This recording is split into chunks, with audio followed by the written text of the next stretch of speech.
Read my lips. No new taxes.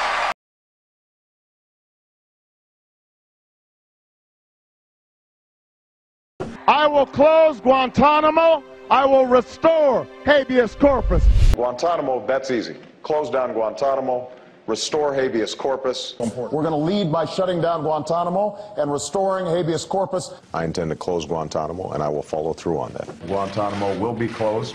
That flag represents rule of law and due process, and that's why we're going to close Guantanamo and restore habeas corpus.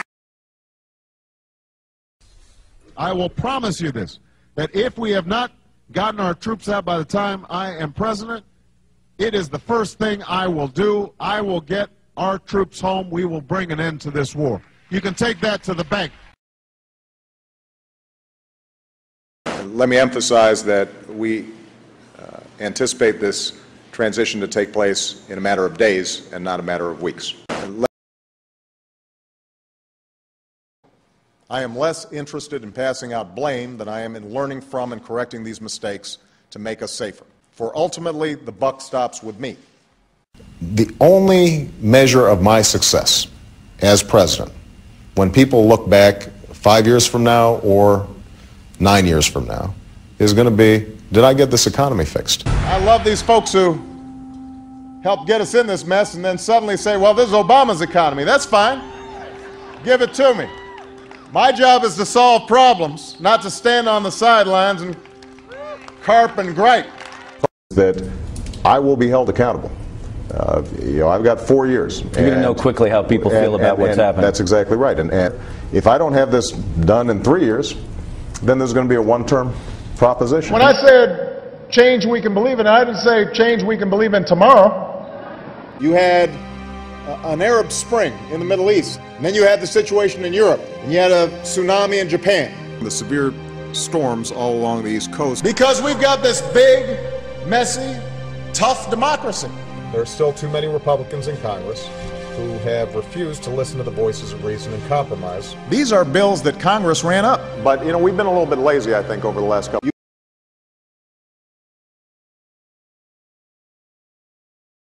And one of the things I think the next president has to do is to stop fanning people's fears. If we spend all our time feeding the American people fear and conflict and division, then they become fearful and conflicted and divided. And if we feed them hope and we feed them reason and tolerance, then they will become tolerant and reasonable and hopeful. And that, I think, is one of the most important things that the next president can do, is try to bring us together and stop trying to fan the flames of division that have become so standard in our politics in Washington. That's the kind of experience, by the way, that we need to put an end to. We don't need the slash and burn, say anything, do anything politics that divides and distracts, that tears us apart instead of bringing us together. Because if you don't have any fresh ideas, then you use stale tactics to scare voters. If you don't have a record to run on, then you paint your opponent as someone people should run from. We don't mind the Republicans joining us. They can come for the ride, but they got to sit in back. And you see folks waving tea bags around. What I believe is that marriage is between a man and a woman. As far as why, what in your religious faith calls you to be against gay marriage? What I believe in my faith is that a man and a woman, when they get married, are performing something before God. I believe that marriage is the union between a man and a woman. Now, for me as a Christian,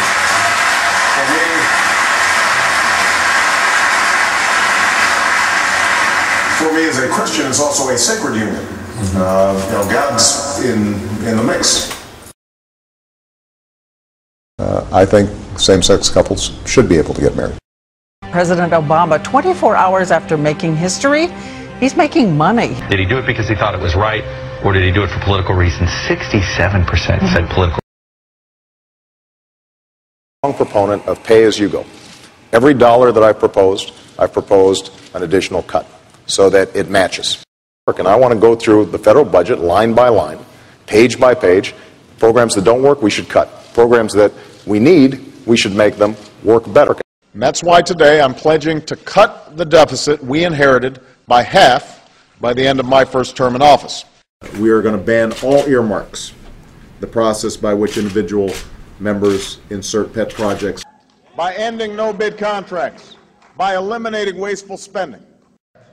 We can save billions of dollars by cutting private contractors and improving management and oversight of hundreds of billions of dollars that our government spends on contracts. And I'll finally end the abuse of no-bid contracts once and for all. The days of sweetheart deals for Halliburton will be over when I'm in the White House. We'll finally end the abuse of no-bid contracts once and for all. The days of sweetheart deals for Halliburton and the like will be over when I'm in the White House.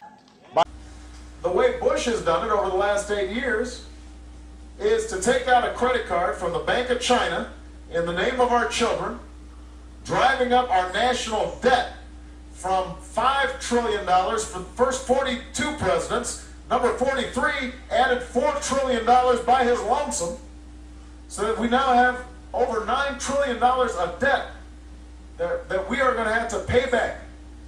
$30,000 for every man, woman, and child. That's irresponsible. It's unpatriotic. I am absolutely confident that we can choose our own economic destiny. We can choose another 4 years with the same reckless fiscal policies that George Bush has implemented, taking our national debt from $5 trillion to over $9 trillion in the span of 8 years, mortgaging our children's future on a mountain of debt, or we can restore some fiscal responsibility in Washington. We can, yes we can. I mean, the debt ceiling, that's a formality. Historically, this has not even been an issue. It's an unpleasant vote, but it's been a routine vote that Congress does periodically. The truth is that compared to other countries around the world, our deficit problems are completely manageable. And I could not get Republicans to go ahead and say, you're right, we're going to put country ahead of party. The last thing we should do is raise taxes on the middle class. You will not see your taxes increase one single dime. You will not see your taxes increased a single dime. I repeat, not one single dime. Under this mandate, the government is forcing people to spend money, fining you if you don't. How is that not a tax? Because when I'm president, meetings where laws are written will be more open to the public, no more secrecy. That's a commitment I make to you as president. I'll make our government open and transparent so that anyone can ensure that our business is the people's business. But these negotiations will be on C-SPAN. And so the public will be part of the conversation. We're going to do all these negotiations on C-SPAN. So the American people will be able to watch these negotiations. You know, I respect the fact that Senator Clinton and President Clinton attempted in '93 to get health care reform passed. But I do think that they did it in the wrong way, because it was behind closed doors and we did not enlist the American people in the process. When there's a bill that ends up on my desk as president, you, the public, will have 5 days to look online and find out what's in it before I sign it, so that you know what your government's doing. Let me say it as simply as I can. Transparency and the rule of law will be the touchstones of this president. Since taking office, this has been the administration that's prosecuted more whistleblowers in 2 years than in the preceding 40 years, that meets with lobbyists across the street from the White House so they don't have to disclose they're meeting with lobbyists, and, this is true, censored nearly 200 pages of internal emails about their efforts to make government more transparent. That means no more illegal wiretapping of American citizens. No more national security letters to spy on citizens who are not suspected of a crime. No more tracking citizens who do nothing more than protest a misguided war. No more ignoring the law when it is inconvenient. When Congress offers you a bill, do you promise not to use presidential signage to get your way? Yes. I believe in the Constitution, and I will obey the Constitution of the United States. We're not going to use signing statements as a way of doing an end run around Congress. All right? We have a responsibility to act.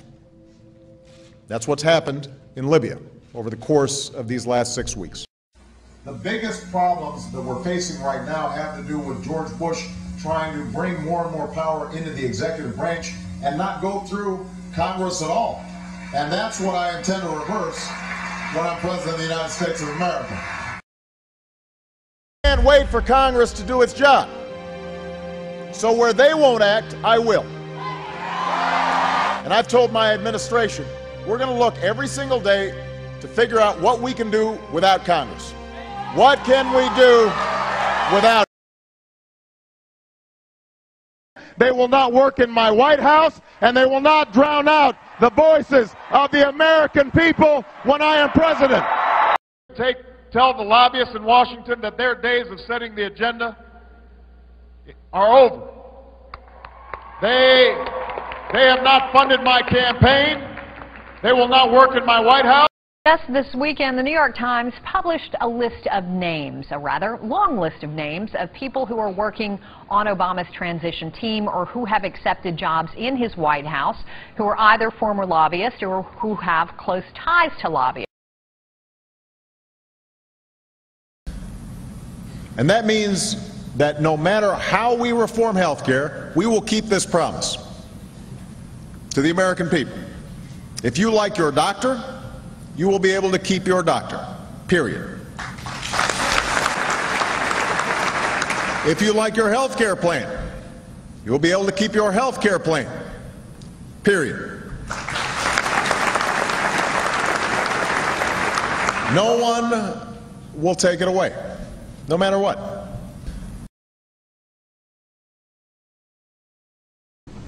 Under my plan of a cap and trade system, electricity rates would necessarily skyrocket. I think it is important for us to send some price signals to change behavior.